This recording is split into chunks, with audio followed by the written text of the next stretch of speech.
what brought you to Palm Springs specifically? Well, the reason why I came to Palm Springs is to promote my work, Fear Chaser, to meet with a lot of people that I work with in Palm Springs who are trying to get me to perform all around the USA. I have a show with called Dancing with the Stars, with Palm Springs Stars, which I'll be performing on the 15th. And I also I'm the ambassador for music from Moboto, which is also based in the States. So that's why I'm here. For people that aren't obviously familiar with the type of music and the type of work that you do, how would you describe your music, its sound, the beat, the rhythm, and then your vocals? To sum it up, my music is basically R&B hip hop type, with very heavy rhythm. We like to combine ethnic music, Turkish music, Indian music, because I love dancing. So when I make music, I want it to be able to make myself move, because that's what I love doing. And I've always loved music that with a great rhythm. Hence, I do R&B hip hop because I love it, and it makes me want to move. That's why I do R&B. Well, you bring up something interesting about mixing different cultural music. In the United States, working with the artists that I've worked at, I mean, we're very limited here, I believe. Artists are either into soul, into hip hop, into specific things. But however, I know that, the type of music coming out of India and Turkey and specifically China. So obviously being Chinese, what would you say is the foundation of your music? And then what elements have you taken from those other cultures? Well, I have a song called Belly Dancer. I mean, belly dancing is a Turkish, very popular Turkish kind of dance. So we used a lot of that Turkish beats, and also with the Indian beats, they're very, like fast, ethnic. And because I'm a minority from China called Yi, which I'm an ethnic person myself, so I'd like to incorporate those type of music in what I do, represents me. And being Chinese, coming from where I come from, to be honest, we're not the best in rhythm, to be honest. So we do great in pop, classic, very technical stuff. But R&B, hip hop is like, it's from the heart. It's an expression. So for me to do this kind of music, it's kind of outside my safety box. But because I feel it so much, I feel the heart, I feel the soul. That's why I want to do this type of music, and then combined with my Chinese background, I think it's pretty unique, and I love it. Well, with touring all over the world, let's start in China. What would be the similarities with a Chinese audience and an American audience, or an audience from the UK or the United States? And then what would be the difference? What would be because I know, living in Hollywood and having friends from all over, sometimes I'll tell a joke and maybe the Russians will get it, but the Asians don't. So what's the difference in the audiences? There's a huge difference between Chinese audience and the American audience. Having performed in many different places in the world, I realized that Chinese audience, just like myself, Chinese people in general, we are not very. We find it hard to express ourselves in many ways. So even though we love an artist, love the songs, and as we see one person make the move, we hold back.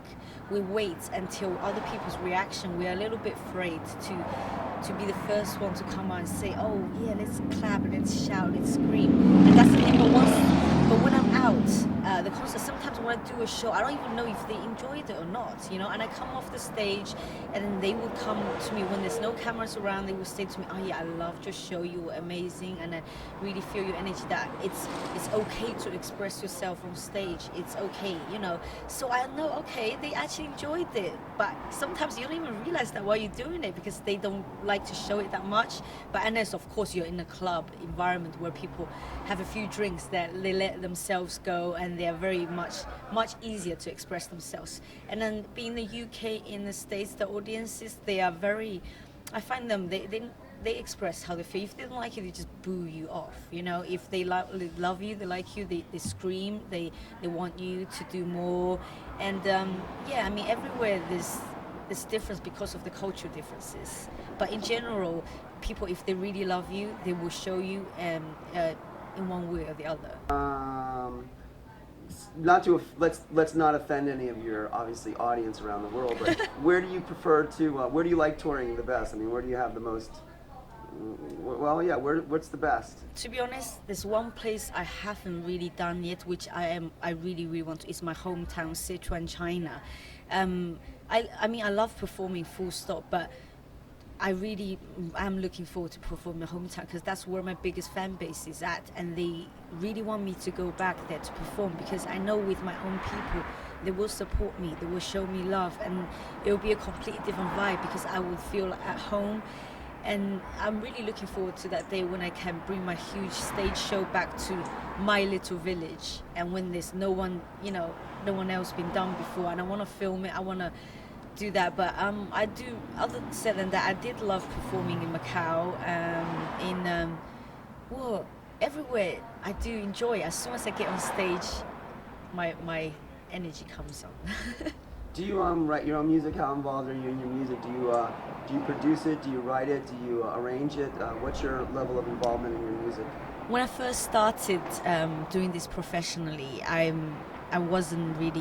didn't really know how to write music, but so I had my producer Steve Yi, who works with me, who talks to me about my own experiences and try to basically co-write with him. And now as I'm more, I've done it for a while now, and we do write together. And then the Chinese ones, obviously, I have to write myself because he don't speak Chinese.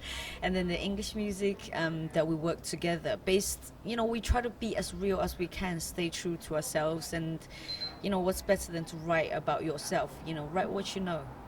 Right.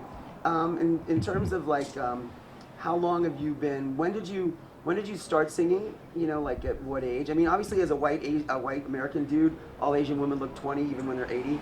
So I mean, and I'm not saying for you to ask tell us how old you are, but how long have you been?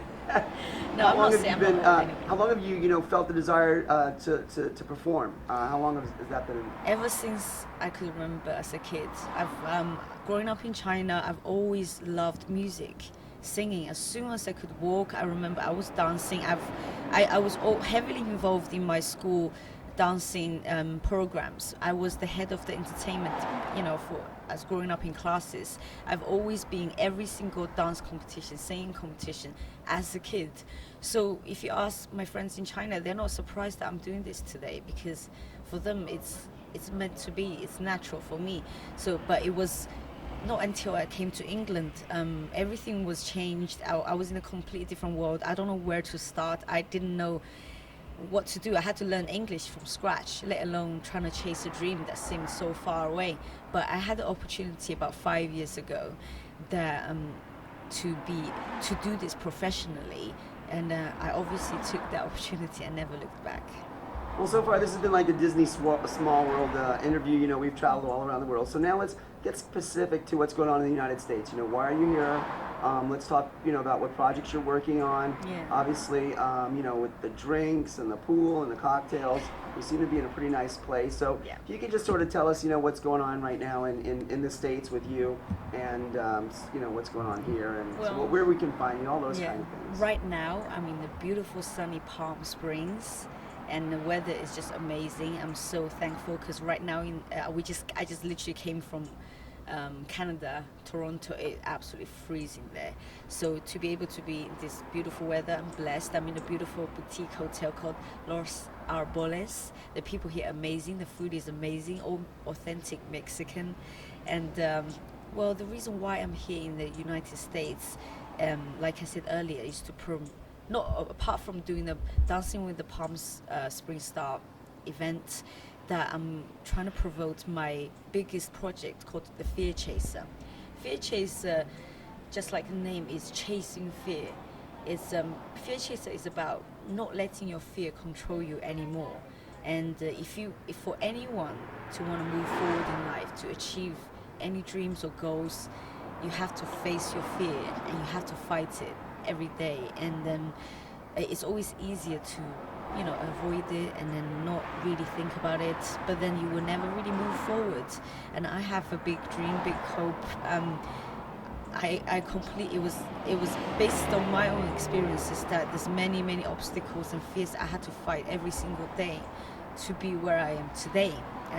So in Fear Chaser, it's an animation with fused with kung fu style. It's a bit like a superhero cartoon type of movie that we're trying to make. I'm the fear chaser in this movie, that I am able to see. I have the ability to see people's fear in a form that is visible to myself, standing next to them, whereas they have, whether as a fear of heights, fear of darkness, or fear of success and failure, from every kind of fear. So it's little stories that how I help them fight the fear and teach them how to fight the fear, and I obviously fight my own fear at the same time. And it's an everyday thing. Fear that never goes away, but you can control it. You cannot let it control you, so that it makes things easier, and then you can move forward. And then I've already have a video game, online game, called Fear Chaser on AQW. That's on Adventure Quest, and the group, the kids play it. It's from the age of 8 to 14, and then suddenly I have loads of kids fans, from playing the game. They love the game, and I think it's a great positive way to get the message across to kids, because you have to start them from young, and then everyone has fear, and they can relate to everybody, anyone in life, just whether you are a huge star, you're a doctor, lawyer, whatever you do, there's fear involved. Tell us, everybody's into social networking, I know, all around the world. So for your fans or your new fans or anybody else, how can they follow you? How can they get a hold of you? How can they keep up with all the stuff that you're doing? Actually, my stuff is pretty easy to find. My name is Ayi Jihu. It's spelled AYIJIHU. If you go to my website is ayijihu.com, and my Twitter is @ayijihu, and my Facebook name is Ayi Jihu, and my Facebook fan page, if you just search Ayi Jihu, the fan page, first one comes up is that one. So I try to keep it simple, just keep it using my name so they can find it. And then for anyone who doesn't know, you can just Google my name, Ayi Jihu, and then you can find all my YouTube videos, all my social network, and then loads of pictures. I've taken so many pictures in the past. And also, actually, I want to mention one thing. Another reason why I'm in the USA is because of a charity called, it's a program called Music from a Bottle. Basically, what we do is we recycle used bottles, and we sell them to make money to buy musical instruments for kids in schools, because these days, the economy is bad. Every school is cutting down their extra curriculums, so kids don't get to have these things to do music or even sports. And I think it's very necessary to for kids to be able to do these things rather than academical achievement, because they need to express themselves. They need to express in the right way rather than following the wrong path. And, so it's very important. That's why I support it.